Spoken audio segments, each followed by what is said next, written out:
സുഹൃത്തുക്കളെ, എല്ലാവരും സുഖമെന്ന് കരുതട്ടെ. ഒരു പുതിയ വീഡിയോയിലേക്ക് ഏവർക്കും സ്വാഗതം. ഒരു 55 വയസ്സുള്ള എൻ്റെ ഒരു ആത്മാർത്ഥമായ ഒരു സുഹൃത്ത്, അയാളുടെ വീട്ടിലേക്ക് ഞാനൊന്ന് പോയപ്പോൾ എനിക്ക് കാണാൻ കഴിഞ്ഞത് +1 തുല്യതയ്ക്ക് വേണ്ടി 55-ാമത്തെ വയസ്സിലും അഹോരാത്രം പണിപ്പെടുന്ന ഒരു നല്ല പഠിതാവിനെയാണ് എനിക്ക് കാണാൻ കഴിഞ്ഞത്. അദ്ദേഹം സങ്കടത്തോടെ എന്നോട് പറഞ്ഞത്, ഞാൻ 8ാം ക്ലാസ് വരെ പഠിച്ചിട്ടുണ്ടായിരുന്നുള്ളൂ. ഞാൻ പ്രവാസ ലോകത്തേക്ക് പോയി. കാരണം എനിക്ക് വിവാഹം ചെയ്ത് അയച്ചുവിടേണ്ട 2 സഹോദരിമാരുണ്ട്. അവരെയൊക്കെ വിവാഹം ചെയ്ത് അയച്ചു. പിന്നീട് കല്യാണം കഴിഞ്ഞു, മക്കളും കുടുംബവുമൊക്കെ ആയി. അങ്ങനെ മകളെ വിവാഹമൊക്കെ ചെയ്തു വിട്ട് അദ്ദേഹം ഒന്ന് ഫ്രീ ആയപ്പോൾ അദ്ദേഹം പഠനത്തിലേക്കുള്ള വല്ലാത്ത ആഗ്രഹമായിരുന്നു. തുല്യതയുടെ 10ാം ക്ലാസ്സിൻ്റെ പരീക്ഷയിൽ ഏകദേശം 80% മാർക്കോടുകൂടി അദ്ദേഹം പാസ്സായി.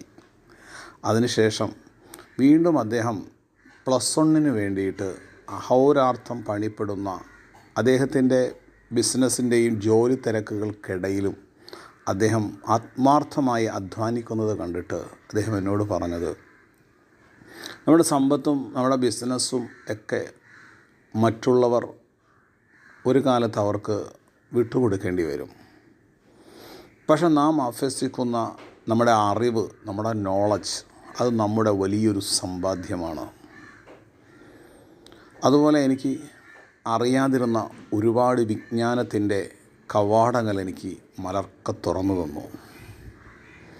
ഒരു ഇരുളിൽ നിന്ന് ഒരു പ്രകാശത്തിലേക്ക്, വിധാനത്തിലേക്ക് കടന്നു വരുന്നത് പോലെ അധ്യാപകരുടെ നല്ല സഹവാസവും നല്ല സംസർഗവും പഠിക്കാനുള്ള സാഹചര്യങ്ങളും സന്ദർഭങ്ങളുമൊക്കെ ഒത്തുകിട്ടിയപ്പോൾ അദ്ദേഹത്തിൻ്റെ പഠനത്തിൻ്റെ ആ പരിശ്രമവും അധ്വാനവുമൊക്കെ, കാരണം 5-ാം തീയതി മുതൽ, അടുത്ത മാസം 5-ാം തീയതി മുതൽ പരീക്ഷയ്ക്ക് വേണ്ടി അദ്ദേഹം ബദ്ധശ്രദ്ധയോടുകൂടി പഠിക്കുകയാണ്.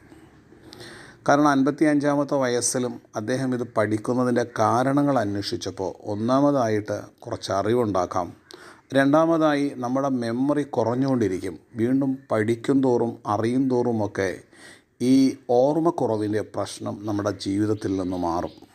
വിദേശ രാജ്യങ്ങളിൽ പലപ്പോഴും 75-ഉം 80-ഉം 85-ഉം വയസ്സിൽ ബിരുദവും ബിരുദാനന്തര ബിരുദങ്ങളും പഠിക്കുന്നതിന് വേണ്ടിയിട്ടുള്ള വല്ലാത്ത ആഗ്രഹവും ഒരു സന്തോഷവും പ്രോത്സാഹനവുമൊക്കെ ഉണ്ടാകാറുണ്ട്.